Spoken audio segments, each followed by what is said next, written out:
តាមក្បាលជង្គង់ចាមានហើមនៅក្បាលជង្គង់ហើយមានកតួក្រហមនៅម្ដុំសន្លាក់ទៀតចាបងប្អូនហើយទៅនេះគឺគាត់ចាប់ផ្ដើមក្តៅស្ទិញនៅបាតជើងឈឺចាក់ដល់ពីបាតជើងមកតែម្ដងណាចាអ្នកខ្លះទៀតហ្នឹងគឺគាត់ចាប់ផ្ដើមឈឺតាមប្រអប់ដៃឈឺតាមកញ្ញោដៃនេះតែម្ដងមានហើមចាមានដុំពកទៅជាខូចទ្រង់ទ្រាយសន្លាក់នេះតែម្ដងណាចាពិបាកនៅក្នុងការក្តាប់លាតពិបាកនៅក្នុងការកាត់របស់អីមួយសពគ្រប់បែបយ៉ាងតែម្ដងបងប្អូនខ្លះទៀត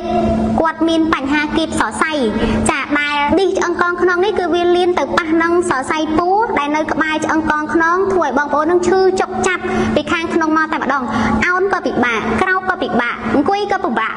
ក្នុងការធ្វើចលនាបត់បែនសពគ្រប់បែបយ៉ាងតែម្ដងណាចាអ្នកខ្លះគឺគាត់ឈឺចាក់អត់ផ្លូវរហូតទៅដល់បាតជើងមានក្តៅស្ទិញនៅបាតជើងឈឺចាក់ដោឈរក៏មិនបានយូរដើរក៏មិនបានឆ្ងាយចុកចាប់ពីខាងក្នុងមកតែម្ដងណាចាឥឡូវនេះអ្នកគ្រូសូមមកណែនាំជាមួយយងលៀងថតទៅឃើញស្លាក់ហើយពុកឆ្អឹងស្គូតឆ្អឹងហើយឈឺផា30ឆ្នាំហើយតាមពើតមើលគ្រប់កន្លែងដើរគ្រប់ពើតហើយលើបទៅធូរដល់ចាប់ថាចង់យំតិចឡើងវិលពេញក្រែខ្លួនឯងហ្នឹងអង្គអាហ្នឹងមកយកមកលើបបានតែអស់តែ4គាត់ដើរផលបដ ாய் គៀបទៅសៃចកេះបដ ாய் គៀបទៅសៃចកេះចង់យំហ៎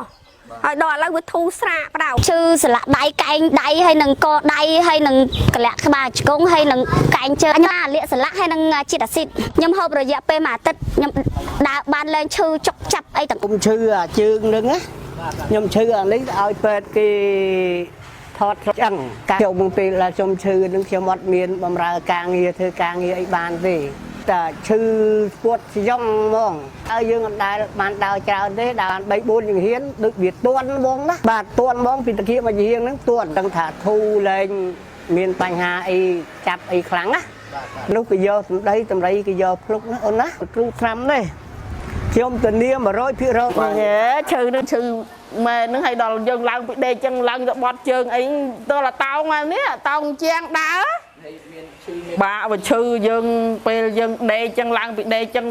ដើរត្រៀមទៅអាយុបានបាត់ឈឺឈឺតែជង្គង់ទេចាឈឺជង្គង់ហើយយប់ដេកវាបានចុករយចឹងហើយពេលយើងដើរចឹងឡើងពីដេកចឹងទៅតាយូរបានបាត់ឈឺប្រហែលឆ្នាំ2ឆ្នាំហើយដល់ពេលចំលេបទៅវាបាត់ឈឺហើយយើងមុនឈរដាំបាយធ្វើម្ហូបចឹងថោវានៅជួងតែហ្មងចាឈឺតែហ្មងជួងហើយដល់ឥឡូវមានថៃតែ